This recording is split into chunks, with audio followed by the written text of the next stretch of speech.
Hi guys, Beck Fing here for the Young Farmer Business Program, and throughout this video I want to have a word about emergency planning. I hope you'll agree that if there's anything that you'd like to get right on your farm or on your boat, it's your ability to respond to an emergency. So that requires a few things. Let's have a think about it. Firstly, knowing what emergencies you may well encounter. I'm going to suggest that some of the common emergencies in farming or fishing will be a medical emergency where someone's not breathing, they're bleeding or their heart's not beating, potentially a fire, or a chemical emergency where there's a risk to personnel or the environment. So once you know what those emergencies are, how is it that we can best be prepared? There's a few ways. Firstly, you can have a think about a plan for each emergency. How would you respond? Is it worth actually taking some time out of your business day to practice? The second thing we can do is make sure we have the provisions in place to be prepared. Is it a fire extinguisher? Is it making sure that your EPIRB is charged? Is it first aid equipment?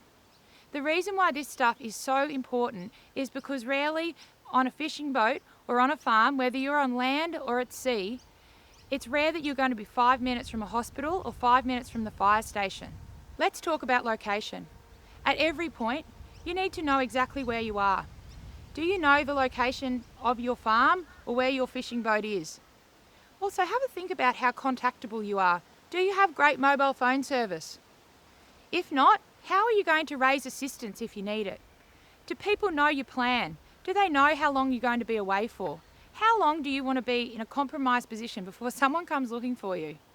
This is some of the stuff that can be important from an emergency preparedness perspective. Over on the Young Farmer Business page website, there's some great templates to help you prepare for emergencies. Some plans that you can have a look at and tweak to make sure they fit your farm or fishing boat. There's also a sheet to make sure that everyone is informed around emergency contact details and locations. When it comes to emergency planning, everyone thinks it's not going to happen to them. But I can promise you, anyone who's found themselves in a situation where they were managing an emergency didn't think it would happen to them either. And everyone in hindsight suggested that if they had taken a little bit of time out of their day to have a discussion and create a plan, the outcome would have been different. The outcome of getting emergency preparedness and planning wrong can be the ultimate. It's not a situation you want to find yourself in.